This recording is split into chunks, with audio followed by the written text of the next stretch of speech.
Be it reading, writing, traveling, or even heated sculpt yoga, release your toxins, good people. Join Reg and I on the next episode of Mama We Made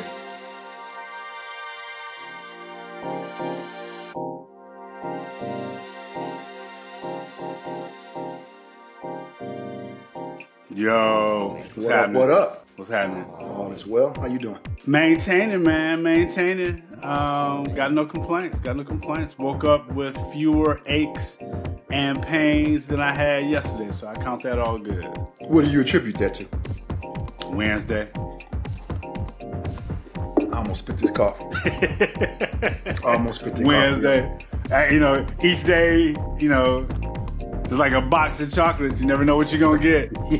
As it relates to my body, man, there are things that I feel when I wake up that are like indicators of, which way the stock market is going. I got a little market indicator in my foot. I got a little market indicator in my lower back. I am fortunate not to be a cat that gets a lot of headaches, and so I'm thankful for that. Are you a headache cat? You get a lot of headaches? No, and I think I know why. We can do the honors of welcoming our folks, but I think I got a reason why, man. I think I'm going to talk to you about it. Okay. I want to see if you've ever had this experience. Okay. Let's get to it. Good morning, everybody. Welcome to the latest episode of Mama We Made It with DJ and Reg. That's DJ. I'm Reg.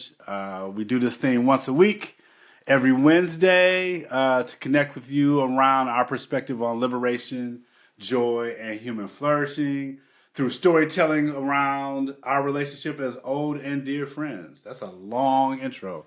We're gonna put that on a t-shirt. It's gonna be a long ass t-shirt. There's room on the back too.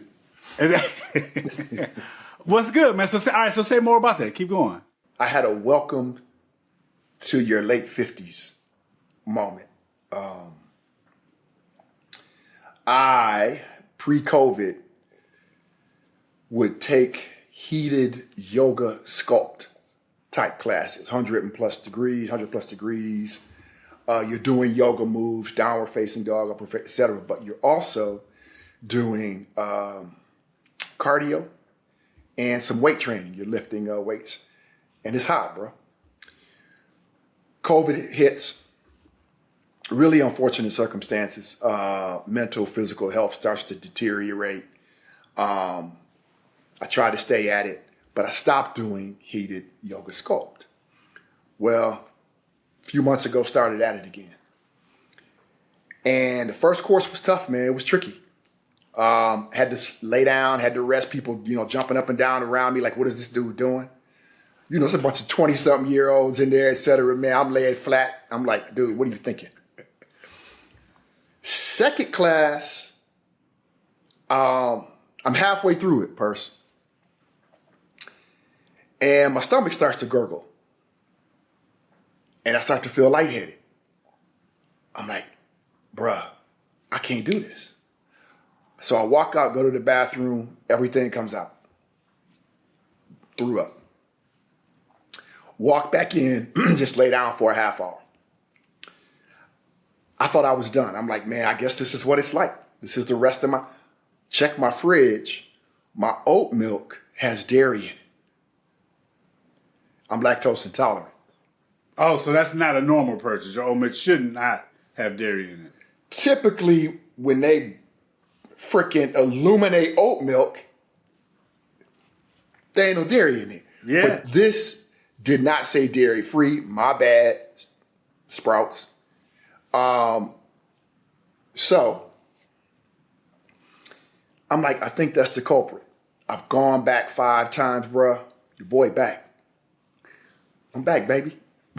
So you're saying are you saying the culprit is simply inadvertent use of dairy and it triggered a reaction? It did. It did.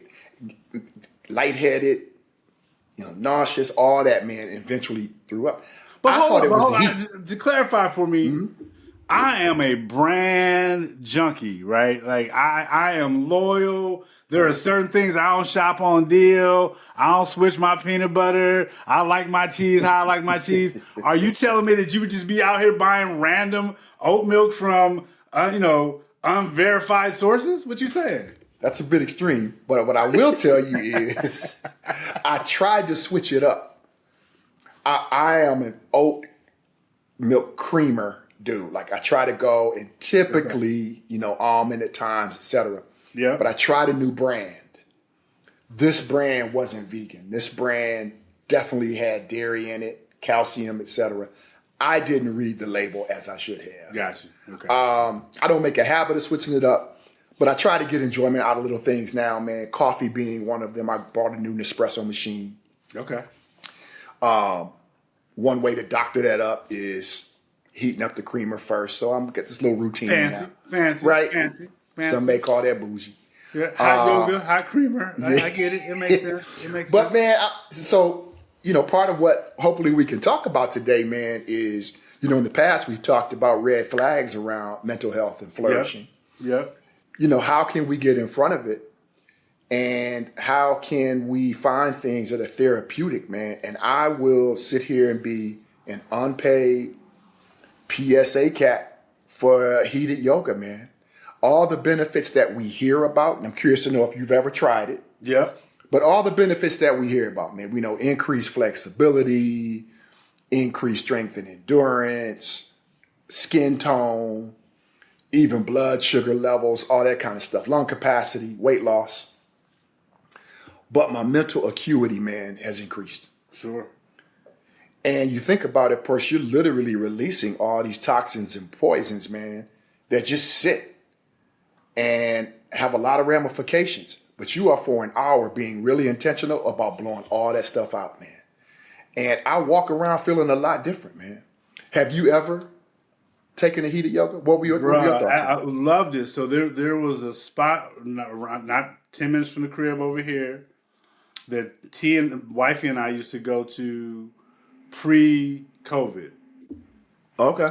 And it was our scheduled instructor was this young sister who, I forget what she branded it as, but she branded it as hot yoga through the lens of soul music.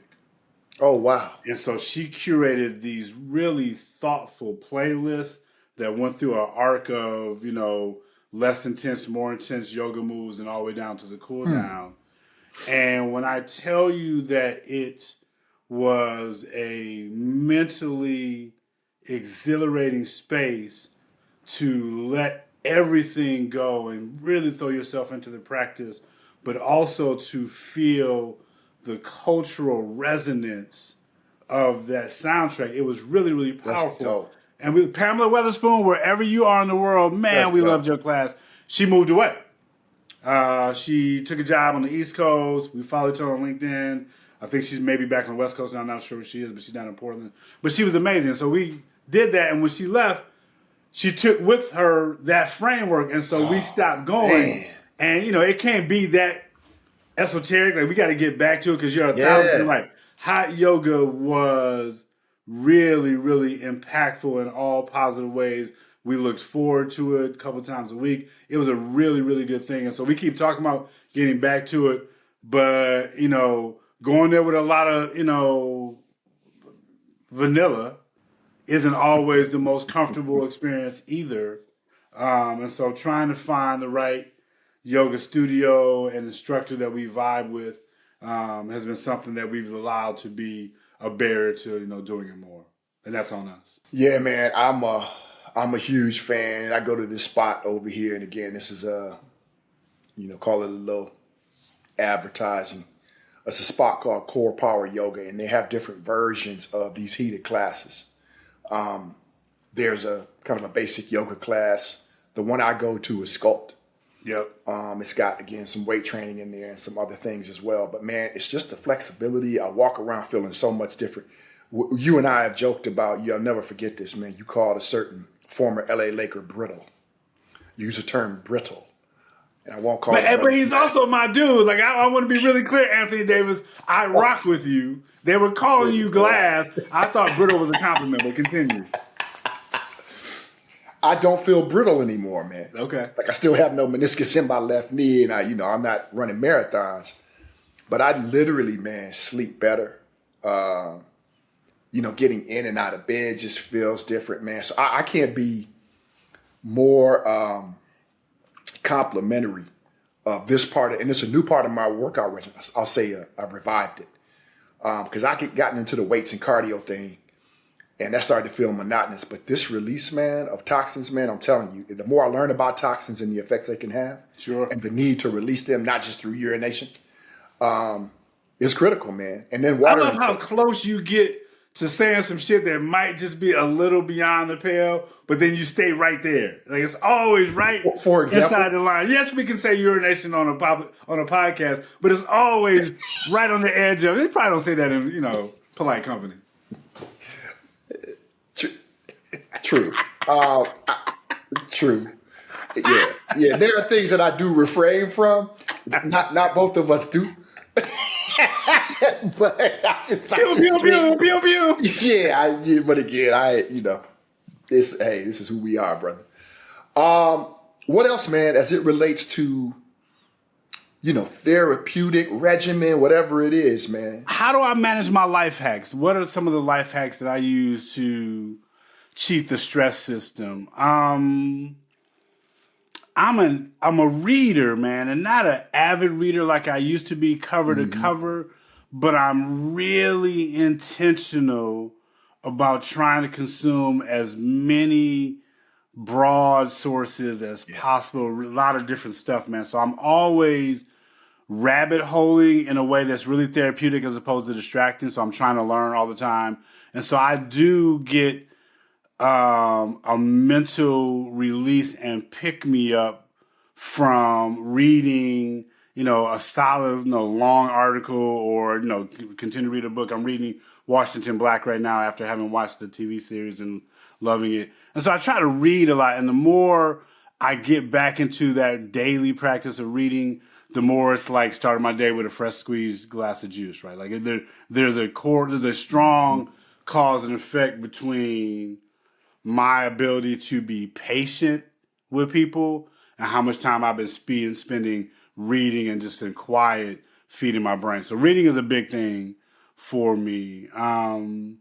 Walking is, and we've talked about this before, I really love to walk. And, my old manness, man, I have some feet problems these days. And so like one of the reasons why I love golf so much, it has a lot to do with my relationship with my father and being the game that he loved. And I loved it through his eyes, though I didn't play a lot with him growing up, is I enjoy the peace of walking to shot, though there ain't much peace in my game because I'm always cussing at the ball.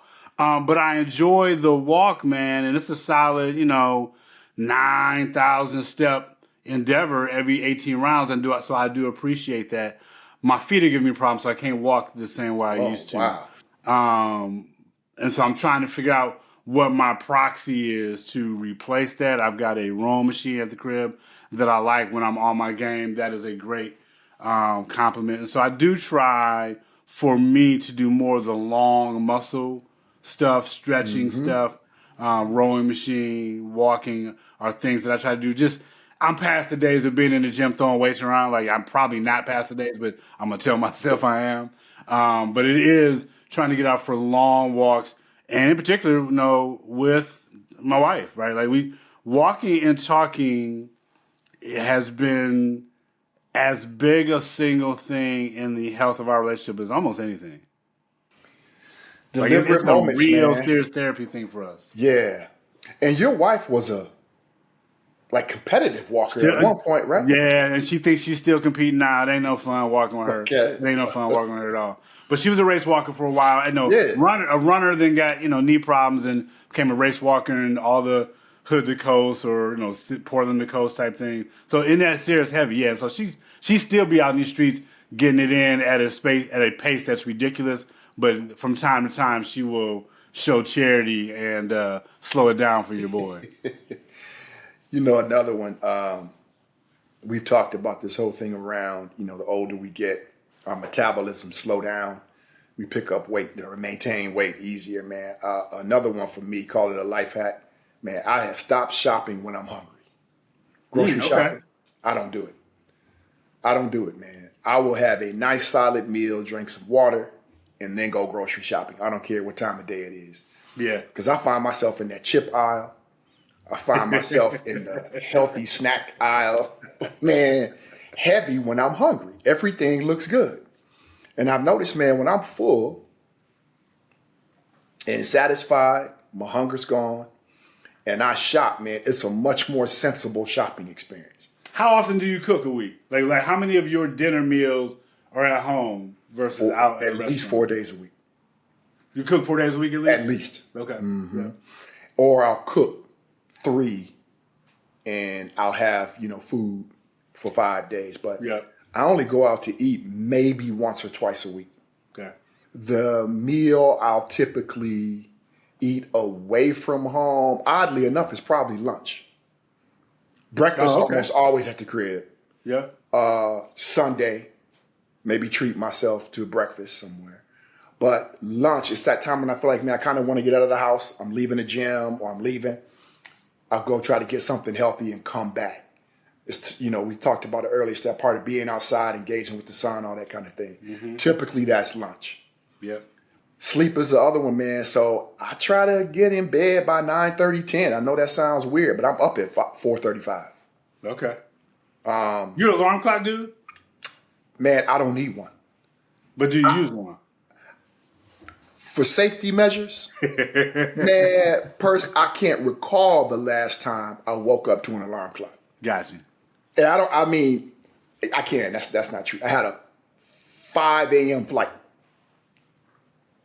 As a matter of fact, no, I was awake at 2:30 sitting there staring like, you need to get. So I just stayed up. So, yeah. I mean, honestly, I can't tell you the last time I've actually had to use an alarm clock. But, yeah, safety measures. Now, I think I've used one when I took a nap. That's the other thing. I nap, man. I take a nap. If I need to sleep, I'll sleep. Are you a good power napper? Like, I have always the intentionality. I can fall asleep, but if I tell myself I'm going to go take a 45-minute nap, I'll lay there for 44 minutes looking at the clock. Bro, I take a black power nap.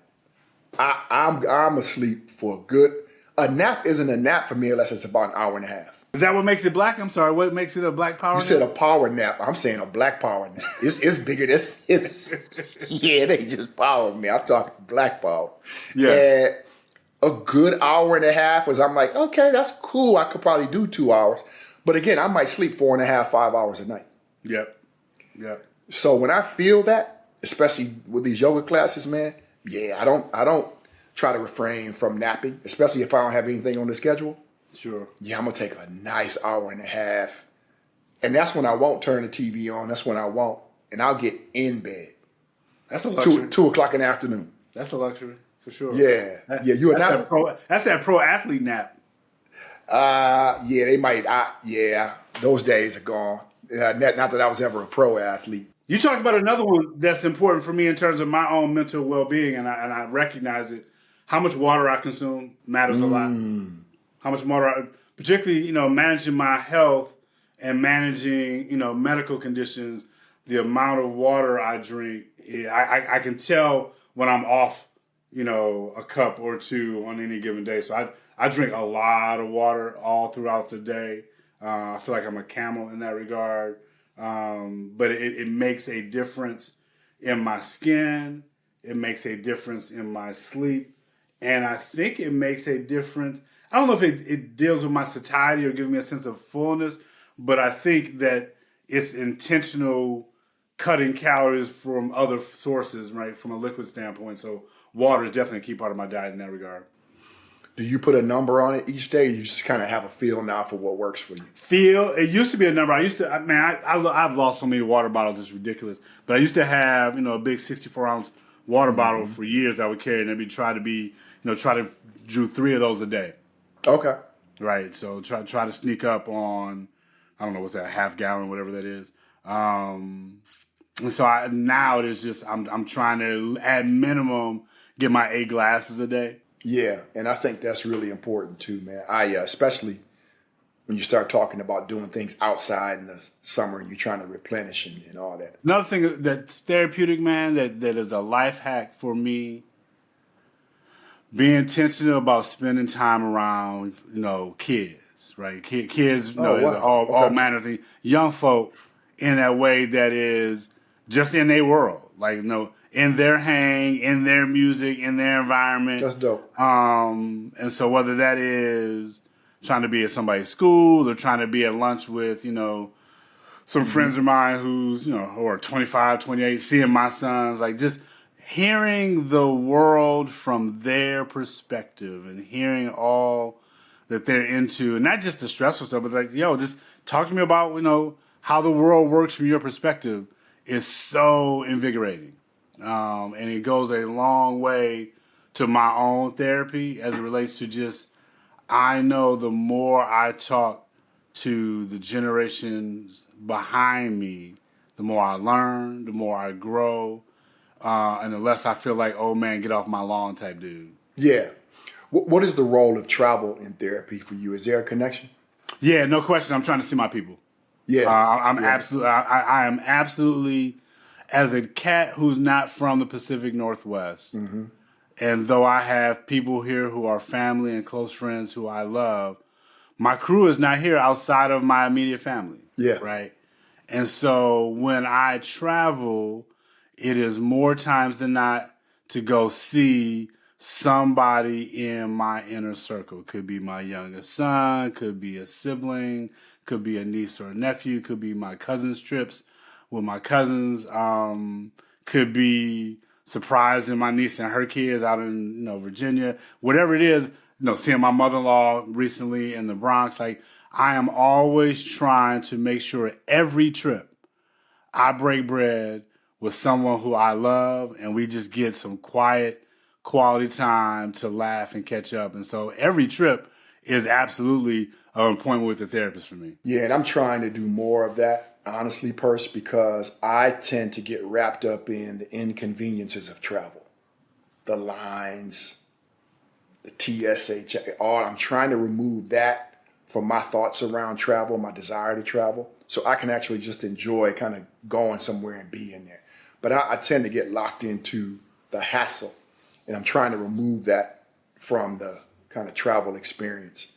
Taking these heated yoga classes, man, it's like, again, I'm by far the oldest cat in there, at least it appears to be. Oh, I'm right, sure. Right?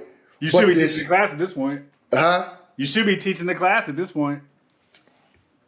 Stay tuned. We'll see. We'll see. But what I would say, man, is there's something to do with the increased confidence of, no, man, I'm in here hanging with 20, 25, whatever. Yeah, man. Yeah. Yeah. There's something to be said for that. Yeah. And it's not maybe it is ego, but at some point, man, it's like I still identify with the old DJ who was an athlete. That's never really left me.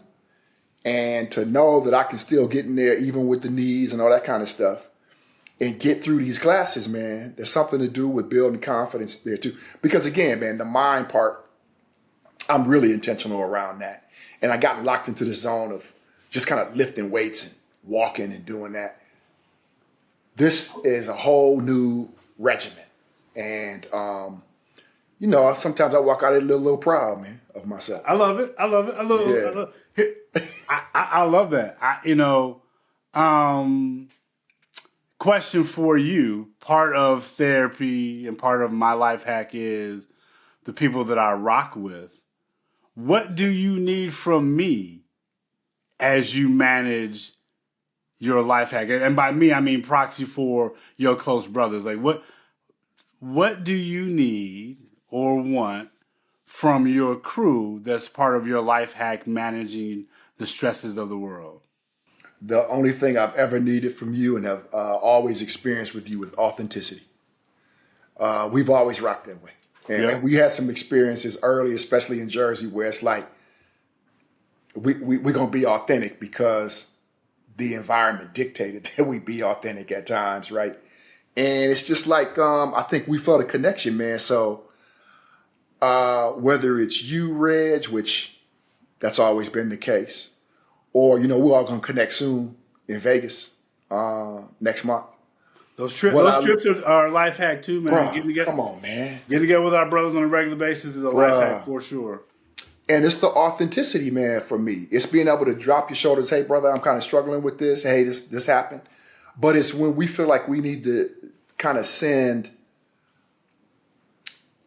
an atomic version of ourselves, man, some bionic version of ourselves, man, that we don't need to do that. That's what I get turned off about. And I love the fact that you and I have never done that.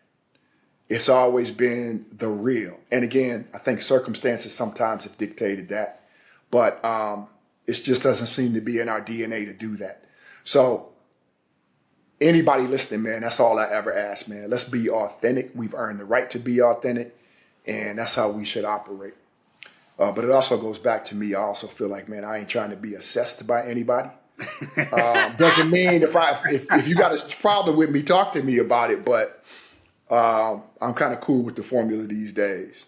I would ask you the same, man. What would you need from me or brothers in your circle? No, I'm definitely gonna steal a recommitment to hot yoga because I believe in that. And I subscribe to that, and I need to get back to it because I have experienced the joy of it, and it's a really good thing. The authenticity thing matters a lot to me. Accountability, man. Like part of it is my trust in your lens when my shit's a little raggedy, a little wobbly, or unclear. And I think that being able to call to account and offer grace are part and parcel, right? People who I love, I pay close attention to. And so there's a certain, you said, does this mean X, Y, Z? Flip side is, maybe you did say it, and maybe it does mean X, Y, Z, but the grace of, but I know who you are, has to be there too. So it goes both ways. So I'm always stealing your physical activity hustle. I'm not always applying, but I'm always stealing and paying attention to it. But I think it is the ability to hold to account while offering grace that I appreciate the most about our friendship. Well, one of the ultimate signs of love for our brothers, man, is to bring them along when you've done that for me. So 2277 Northwest Quimby Street, sir. Core Power Yoga, Portland. Oh, yeah. Okay. All right. Got you. 23rd and Quimby. Just throwing it out there. Yeah, it's a franchise. Okay. There's a couple around the block from me. I see Core Power all the time.